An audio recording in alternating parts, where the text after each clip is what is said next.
Welcome to Survival Instincts, the series where we show you 3 different methods of survival. So let's examine the final circle. Alright, we made it. Only 6 of us left. This is where things get turned up a notch. Let's survey the field. We've got 2 guys hunkered down to our left. A third we can see sniping from the church, and a fourth in the first story window. However, the last player is unaccounted for. How should we play this? We could be stealthy, we could be tactical, or we could run and gun. How about we choose stealth? It's not a bad approach, as avoiding conflict is a surefire way of surviving. We see there are 2 players fighting, so we use this opportunity to slip into the backside of the new circle. Seems like another player is distracted by the fight. One downside to playing stealthy is we aren't warmed up to fight, so if we miss our shots, we should expect to pay the price. To take a more tactical approach, let's look at the zones. The wide side will have more people fighting for it, as that side of the circle has shrunk significantly. Also, it exposes you to more sight lines. However, if you move to the tight side, you can stay out of sight lines, and you're also less likely to get flanked. As we move to the tight side, we see an enemy fighting inside the new circle. We'll use this distraction as a moment to position behind them and take them out.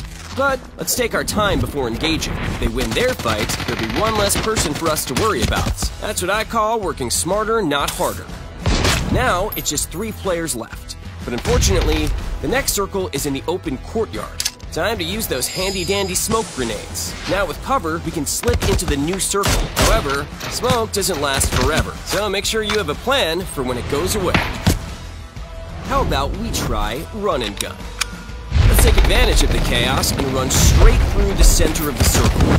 There are players in this building, and this might seem reckless. But sometimes, aggression and speed is exactly what you need.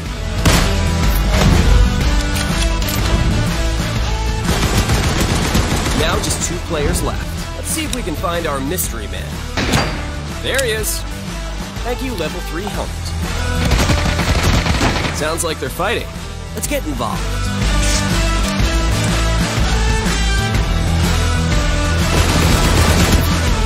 Frag grenades are great for flushing enemies out of cover. Let's go for style. Until next time, keep playing PUBG. Welcome to Squad Tactics, strategic tips that will get you and your squad to the final circle. So you're playing squads, and you've got a group of total badasses. Between the 4 of you, you've got the experience, you've got the tools, and you've got the talent. There's no doubt in your mind that the chicken dinner is yours for the Whoa, what was that?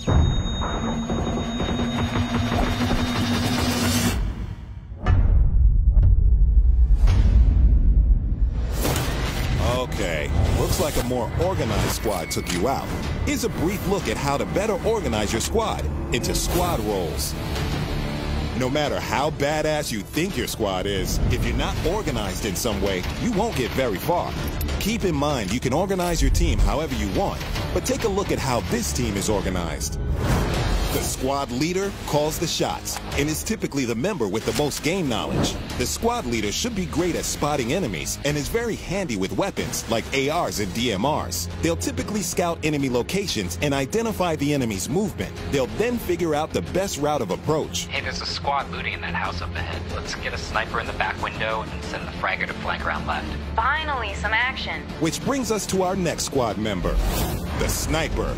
Communication is also key for the sniper, as they relay all the information they gather about enemy numbers to their team. 2 of them on the first floor.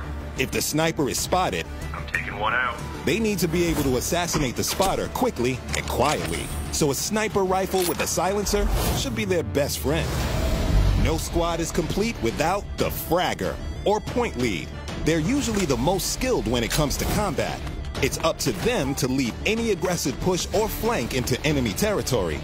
A good fragger can help you get out of sticky situations. They should also be able to communicate the status of enemy teams. Got him. 3 more inside. Pushing in now. Last, and definitely not least, you'll need a support.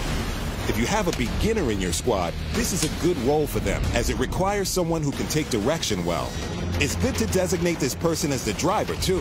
When things go south, you never want 2 people fighting over the driver's seat while the enemy is firing at you. In a brief scenario like this, the support role will follow close behind the squad leader or the fragger. After the push, the support role will loot enough health items and grenades to be able to distribute among teammates in need. And of course, should things go wrong and your squad leader or anyone else gets down, the support role is there to help get those players back on their feet. I got you, man. Here comes meals. In the end, when it all goes perfectly according to plan, the squad works like this. 3, 2, 1, go. Frag out. One down. Breach, breach, breach. Back door clear. All clear. GG. Easy peasy. Not a chance. It's always important to organize your squad. This is not the only way to organize, but it's at least an unofficial starting point and a good way to get you thinking more strategically about how you and your team play PUBG. Until next time, keep playing PUBG.